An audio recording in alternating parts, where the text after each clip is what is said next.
Olá pessoal, tudo bem? Hoje a gente vai ver um pouco sobre essa parte prática de o que realizar, né? Que exame realizar para a gente determinar aí os tipos de diabetes, como a gente vai diagnosticar isso, certo? Então, né, trouxe aqui o exame da insulina e da glicose.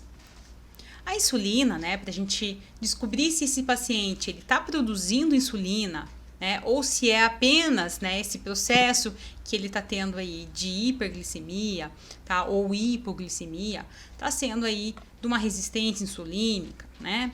Então, para o exame de insulina, a gente vai precisar que o paciente venha em jejum de no mínimo 8 horas. No caso, precise fazer aí uma curva glicêmica, né? Que esse paciente também vai fazer, talvez ele precise ficar um pouco mais aí em jejum, mas isso vai ser determinado pelo médico, então o médico vai solicitar, tá? Caso precise. E o material colhido vai ser o sangue. Então, essa dosagem de insulina vai ser usado aí, né? Com os níveis de glicose e peptídeo C para diagnosticar aí uma hipoglicemia aguda ou crônica ou essa resistência insulínica, no caso aí do diabetes tipo 2. E o teste de insulina, às vezes ele é utilizado aí junto com um teste aí de curva glicêmica, tá? Para analisar como é que tá esses níveis, essa produção, né? Esses níveis de produção aí de insulina, quando recebe a glicose, como que o organismo está respondendo a essa insulina, né? Se ela está sendo produzida ou não, enfim. Como é que é essa resposta da insulina após a ingestão de glicose, né? Então, eles são exames que vão estar associados, tá? Isso no caso, se o médico solicitar uma curva glicêmica. Então, quando o médico ele vai pedir, tá, esse exame? Quando, né, no caso aí de hipoglicemia, que são sintomas, né? Sudorese, palpitação, fome, confusão, visão embaçada, tonteira, desmaio, né? Em casos graves, aí até a convulsão. Também, né? Quando houver aí a suspeita da diabetes tipo 2, né? Então, esse paciente tem uma glicose elevada, uma hiperglicemia, porém, né, acredita-se aí que possa ter uma resistência insulínica acontecendo, então o médico também solicita, né, essa insulina. Então, como é que vai aparecer pra gente, né, essa insulina? Ela vai aparecer normal, né, quando a pessoa tiver tudo bem, ela vai aparecer normal tanto em jejum, tanto com o exame de glicemia em jejum, tá? Insulina e glicemia em jejum normal. Quando esse paciente tiver resistência insulínica ao diabetes tipo 2, a gente vai analisar no exame essa insulina em jejum elevada, tá? E ela normal ou um pouco elevada, no caso aí da glicemia em jejum, tá? Daí a gente consegue diagnosticar essa resistência insulínica. Quando esse paciente vai ter produção insuficiente de insulina, né, nessas células beta, né, lá no pâncreas, como no caso da diabetes e pancreatite, a gente vai ver o exame de insulina em jejum baixo e a glicose em jejum muito acima, bem elevado, tá? No caso de hipoglicemia, devido aí ao excesso de insulina ou síndrome de Cushing, administração excessiva de insulina, enfim, né?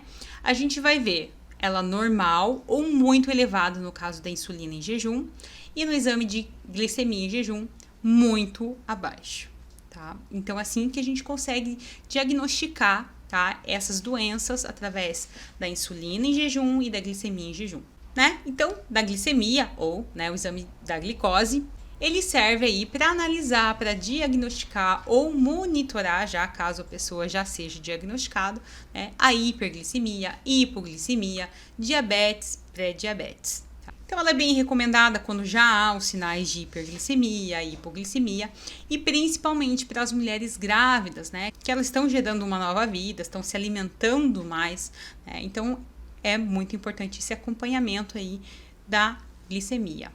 Também é bem comum a gente, né, ver os médicos solicitando, junto com esse exame de glicose, o exame de urina, tá? Para a gente analisar se ela está com muita glicose nessa urina. Então, para a gente fazer o exame, a gente também vai utilizar aí, né, o exame vai fazer a coleta do sangue, tá? No caso de pessoas já diabéticas, é importante aí um monitor, né, contínuo de glicose para estar, né, medindo aí a cada 5 minutos. Para a preparação, a gente vai pedir que esse paciente, né, esteja em jejum, apenas fazendo uso aí da água, nenhum tipo de líquido, né, durante 8 horas antes dessa coleta. Então, a gente vai analisar nesse exame de glicemia, ele vai ser pedido quando a fadiga, a visão embaçada, infecções que causam, né, que custam a cicatrizar, sintomas de hipoglicemia, né, que eu já falei, sudorese, fome excessiva, tremores, ansiedade, confusão, visão embaçada, né, são uma das formas em que o médico pode solicitar. A gente vai ver, né, o resultado, né, da glicemia em jejum em torno aí de 70 a 99 miligramas por decilitro, né, até 100 ali tá normalzinho, né. A gente vai ver a partir de 100 a 125 miligramas por decilitro aí, né, já formando aí um pré-diabetes. E acima, né, disso, né, a gente vai ver já o diabetes, tá. O teste de tolerância à glicose, né, que vai ser dado aí então, esse líquido para essa pessoa beber, né, vai ser feito então amostras, né, a 2 horas após essa ingestão aí dessa glicose. São dados aí 75 gramas de glicose para essa pessoa ingerir, né. Então a gente vai ver, né, menos de 140 miligramas por decilitro, né, tolerância normal à glicose. De 140 a 200, uma tolerância à glicose alterada, tá? Um pré-diabetes. Acima de 200 miligramas, aí o diabetes, tá?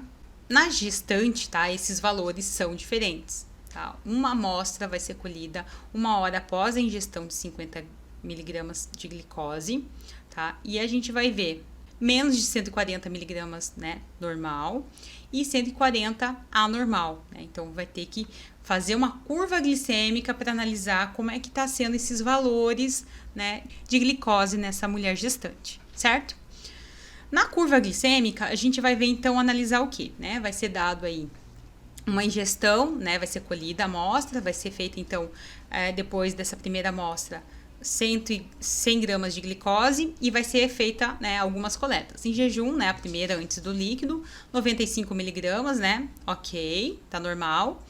1 hora após essa ingestão, o nível máximo até 180 miligramas, até 2 horas, 155, 3 horas, 140 miligramas, tá? É o máximo. Passou disso, tá alterado. Ok, pessoal, essa foi nossa aula de hoje. Qualquer dúvida, deixa aqui nos comentários que eu vou estar aqui para esclarecer para vocês. Até breve!